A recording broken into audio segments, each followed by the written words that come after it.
গ্রামের উন্নয়নের জন্য পঞ্চায়েতে সরকার লক্ষ লক্ষ টাকা বরাদ্দ করলেও আজও গ্রামীণ সড়কের সমস্যায় ভুগতে হচ্ছে একাংশদের।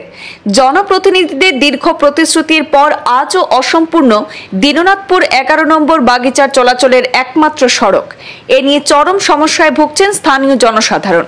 আমরা তো রাস্তাটারও সমস্যা বেশি, আমরা অসুখ বিসুখ হইলে হইলে যাওয়া আসার খুব দিকদারি। মধ্যে শুনলাম রাস্তাটা হয়ে যেত, ব্লক বইতো পড়তো, এটাও কোন আমরা পঞ্চায়েতে তো সেন্টি বানাইয়া আর ব্লকের কোনো খবরও নাই, কিচ্ছু নাই।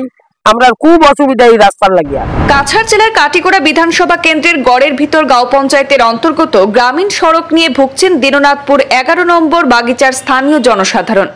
দীর্ঘদিন ধরে তাদের প্রতিশ্রুতি দেওয়া হয়েছে রাস্তা নির্মাণ করে দেওয়া হবে, কিন্তু বাস্তবে কোনো কিছুই নেই।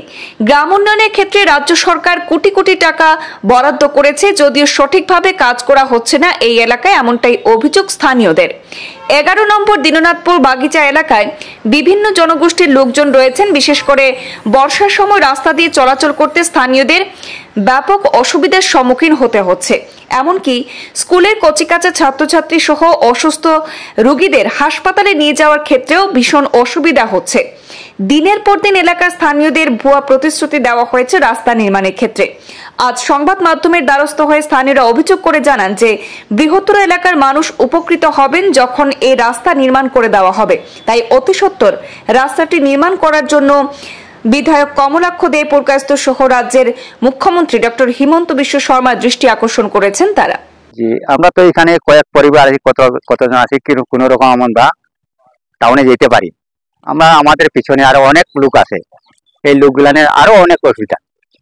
এই অসুবিধা লাগিয়ে আমরা চাইছিলাম যে এখানে কয়েকটা কালপাট এই রাস্তাটা বনার জন্য, এইটা আমাদের অনুরোধ। দীননাথপুর বাগিচা এইখানে আমরা পয়লা যখন পাইতে খালি ডজার আটাইলা, এইরকম গর্ত আসলো না, তাই আরো গর্ত করে এই রাস্তার যদি কোনোদিন জল গেছে না। আমার বিয়ার আজ 25-30 বছর যদি জল গেছে, কিওর কাজ করি দিতা কইলা বলে এখানে আমি ফালাইয়া দিব, ব্লক বাই দিব। কিওর ব্লক বাইটা সাইনবোর্ডে কোন রকম টাঙ্গাইলা ভাঙ্গিয়াও পড়ে গেছে গিয়া। আর দেখো আমার মানুষের দিকে আমরা খুব আশা করছিলাম যে রাস্তাটা হয় যদি একটা কাজ বালা খাইলে আমরা ওভাবে মানুষ চলতে পারি, কিন্তু এটা তো খুব আশা, এটা সব গেল, সব বনার এখন যে এখন চাই আমরা রাস্তাটা হইতো সুন্দরভাবে হইতো। রাস্তা দিকে আটা যায় না বারিশার সময়, শুকনার সময় তো আমরা কোন রকম যাই দিয়া। আমরা গ্রাম থেকে আমরা টাউন পরে 3 কিলোমিটার হাঁটিয়া যেতে লাগে। এর মধ্যে সমস্যা তো রাস্তার মধ্যে বাচ্চা খাইচা দেখো স্কুলে যেত, এমবি স্কুল হাই স্কুলে যেত, তারা অতটুকু জায়গা হাঁটিয়া সামনে যেত। ও টাইম হইলে তো ছাত্ররা ঘুরিয়ে দিলাই, ক্লাসও ঢুকতেই দিই না। স্যাররা কইবা যাও তোমরা যখন টাইম ওভার। তো বাচ্চারা দেখো অতটুকু কষ্ট করে হাঁটিয়া যাওয়ার পরে যদি বাচ্চাটা ঘুরিয়া স্কুল থাকিয়া, তে কিরকম তারা পড়াশোনা করবে?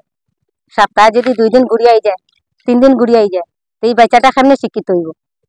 আমরা তো যতটুকু পারি বাচ্চারা চাইমু, চেষ্টা করমু পড়ালেখা শিখাইতাম।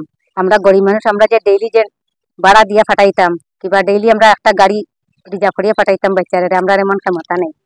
আমরা সমস্যা এটাই, আমরা রাস্তার বেশি প্রবলেম।